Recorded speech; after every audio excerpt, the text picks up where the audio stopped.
Hi there everybody, this is Chef Martin from the ThermalWorks Demo Kitchen, and today we're going to talk about the best way to cook a prime rib roast.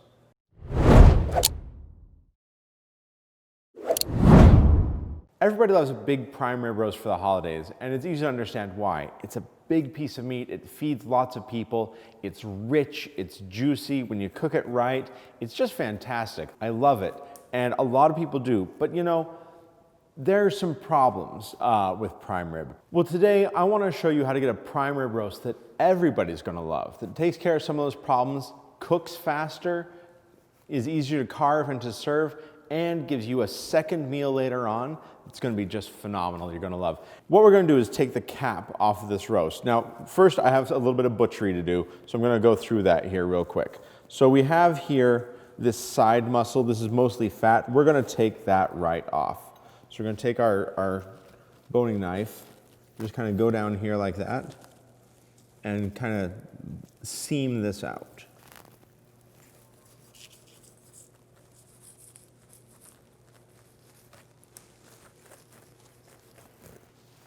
Like so. On any prime rib, you have the eye, that's the main part of the roast, and you have this cap right here, and that's packed full of flavor. It's just really great. We're going to take that off, and we're going to cook that separately. So to do that, we're going to look at the bottom side of the roast here, and right here we see a natural seam that goes along here, like so. And we're just going to basically stick our fingers in there and kind of pull that apart. You can use a knife if you get a little stuck. That's fine.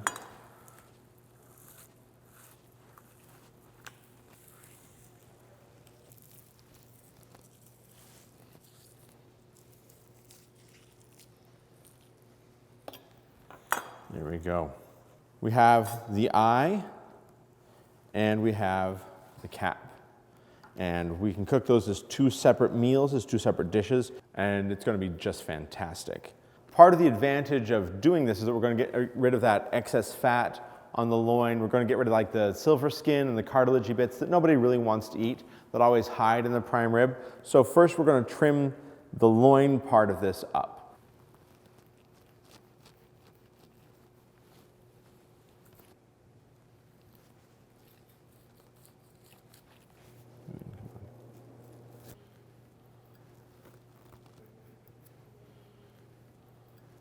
All right, we've got that all trimmed up. Let's move to the cap and get that trimmed. The cap has got a lot of silver skin on it. There's a lot of connective tissue in here, so it's going to take, a good steady hand, but we can absolutely get this cleaned up without any difficulty.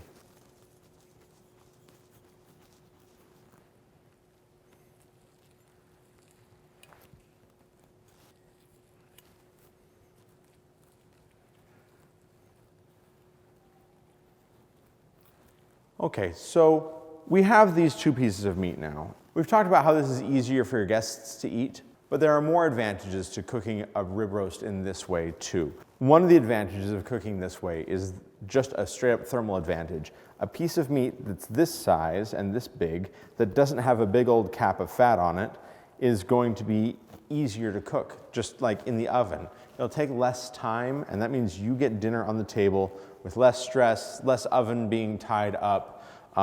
It's just going to be better that way. But also, we're going to brown this whole thing. We're going to sear the whole thing in a minute. On a prime rib, the best bits are those brown bits around the edge. But there's not that many of them for how much meat there is. In this case, we have a greater surface to interior ratio that's going to get browned. There are going to be more of those crusty, delicious, browned Maillard reaction bites on this than there were on the original prime rib. And so we get a higher concentration of flavor, and that's great. To cook this, we are going to sear it, and we're going to salt it and pepper it. We're going to tie it, and we're going to sear it. We're going to tie it so that it's more closely the same shape throughout. And when we cook this, we're basically just going to sear this, and we're going to treat it kind of like a flank steak. The cap will be treated kind of like a flank steak, but it's going to have all that flavor of prime rib that is so, so, so good. Let's get going on that. We're going to tie this loin up so that it's nice and evenly shaped across its whole length. That's going to help it cook more evenly, which is going to be great. So we're going to start, we've got our butcher's twine here, we're going to put it near the end, and we're going to tie a square knot yank it so they can slip down, cinch it down, and tie it up.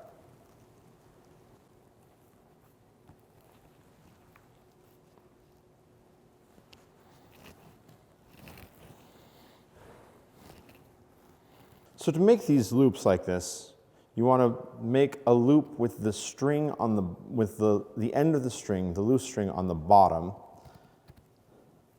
go underneath, and then pull on that loose string and just cinch that down, like so. When we come to the end like this, we're going to roll it over, and we're just going to kind of go from behind each of these, behind each stitch, tighten and pull. You don't have to do every stitch on this. Go from the opposite side, tighten, pull, and back up over to our original starting point, where we'll tie another knot. Like so. Cut off the extra string, and we're good to go. Of course, we want to season this. Salt and pepper. This is a high quality piece of meat. If you want to use some Montreal steak seasoning on there, that's fine. If you want to put some onion powder, some garlic powder, whatever, it's up to you. I like just salt and pepper. It just sings so well with the meat, with the beefy flavor. So we're going to do that here. I've got some good coarse sea salt. I'm just going to put that all over here. Rub that in a little bit. Now this is a big piece of meat. You have a lot of meat for every bit of surface area, so don't be afraid to go kind of heavy with the salt. The chances of over salting this are pretty slim. And then we're going to grab some pepper and do the same thing.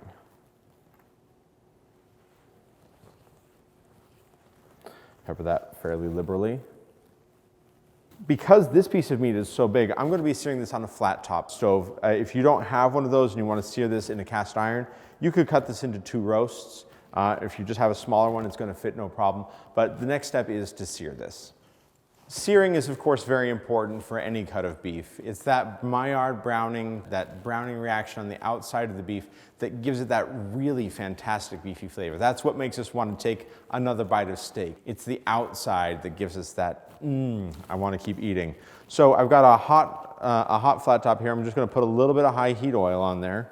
And we can see this is coming in at about 415, 430 degrees on that. And we really want something that's at 400 degrees or a little bit higher to get that good browning on there really quickly.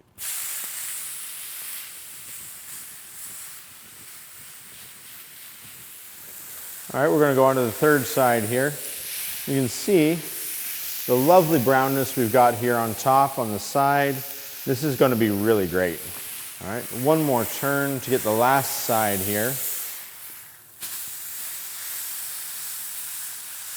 Now that we've got this all browned up, we're going to move it to the roasting pan and put it in the oven.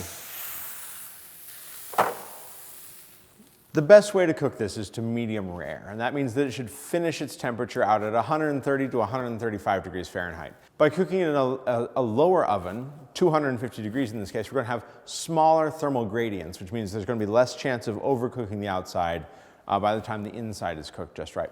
We're going to pull this at about 128 degrees Fahrenheit. There's not going to be that much carryover, and it will take not terribly long to get there. So we're going to stick a chef alarm probe in here. We're going to set the alarm for 128 degrees, and we're going to put it in a 250 degree oven. So I've got the chef alarm probe here. We're going to stick that in. I need that to be right in the thermal center of the meat, so right there. So I'm going to put that in like so. And we will, of course, temp that later on with the thermopen to make sure that really is the thermal center. When the alarm goes off, we'll check it with the thermopen, find out if I even put that in the right place or not, and continue on from there if necessary, or take it out. So, into the oven. Okay, while that's in the oven, we're going to talk about how to cook the rib cap. Now, you don't want to do this way when your guests are over because you don't want to feed this to your guests. It's for you for later. They're gonna love that loin, and they're gonna just think that you're the greatest host for providing it for them. They're going to eat it and talk about it later, and it's gonna be great. Once everybody else is cleared out and they've eaten the prime rib that you provided them with, that loin of the rib, this treat is for you. So salt this, put it in the fridge, keep it till tomorrow. If you're hungry later tonight, go ahead and do this. We're gonna sear it, and we're gonna serve it basically like flank steak. So we're at 450 there about, and that's just great.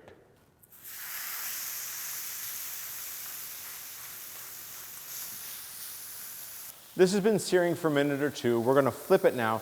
This is gonna be flipped many times. We're gonna keep rotating it, almost like it's on a rotisserie or something like that. So we're gonna flip this now. And you can see, look at that beautiful brown on there. This is gonna be great. That's got lots of flavor. We're gonna cook it on this other side for a couple minutes, flip it again, a couple minutes there. We're gonna go back and forth until our internal temperature is 125 degrees, then we're gonna pull it off. We've flipped this a couple of times. It's been cooking for a while. We've got this gorgeous brown crust on here. It's sizzly, it smells great, it's juicy. We're gonna check the temperature on this. So I see a low temperature here of, we're at about 129 actually, so we're gonna take that out, take that off. I got temperatures that are higher than that, but I've also got temperatures that are lower than that. So we're averaging, see right there, that's kind of cool. Yeah, so that's about 121 right there. Over here, it's a little bit higher. This is the thinner side. So the thinner side is gonna be a little bit more done. The thicker side is gonna be a little bit less done. That's at 114. I'm gonna leave that for just one more second over there, and then we're gonna take it off. We're there, this is good. Part of this is gonna be a little bit more on the rare side, part of it's gonna be medium rare, and that's gonna be just fine. Let's take it off and let it rest. We've cooked the rib cap, and it smells amazing. I'm not gonna lie, it looks kind of funny. This is a funny looking cut of meat. It's kind of gangly, there's weird bumps everywhere. It's not like a filet steak or something like that, but none of that's gonna matter when we cut into this. When we cut into this, it's just gonna be joy, and we're really gonna like that. So let's go ahead and take a look here.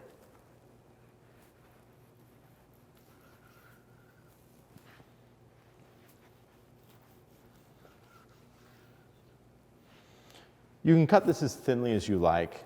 You can cut it to steak thickness and kind of serve it as little long steaks, and that'll be fine. You can cut it thin and put it on a salad. You can cut it thin and put it on a sandwich.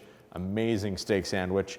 You can cut it however you want. I've gone ahead and sliced this a little bit on the thin side. I'm just gonna have a little bit of this. Everything that is good about a ribeye is in that bite of food. There's a lot of crust for every bit of meat there, and it's just fantastic. It's so tender. This is great. This is the treat that you get for having been a good host and serving people the other one. So our chef alarm has just gone off on the roast portion of the prime rib. So let's grab that, check it with a thermopen to make sure it's where it ought to be, and then slice in. We may have placed the probe incorrectly, so we're going to just look and see if we find anything colder than we want it to be. So let's see, just pulling it up slowly through here. 29, 128 is the lowest temperature that I see. So we're good. We're going to take this off the rack here. Before we cut into this, we need to take the string off of it that we tied it with. So we'll just do that, and then we'll slice in. You just want to cut the strings as you move your way down the roast, and eventually it'll all just kind of fall apart. There we go. All right, and now the moment of truth.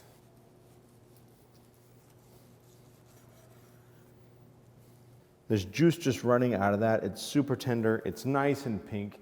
It's the same doneness all the way across, and there's almost no gray band to speak of around the edge. So we have a really nice edge-to-edge doneness through the whole thing. I'm going to take just a quick taste of this.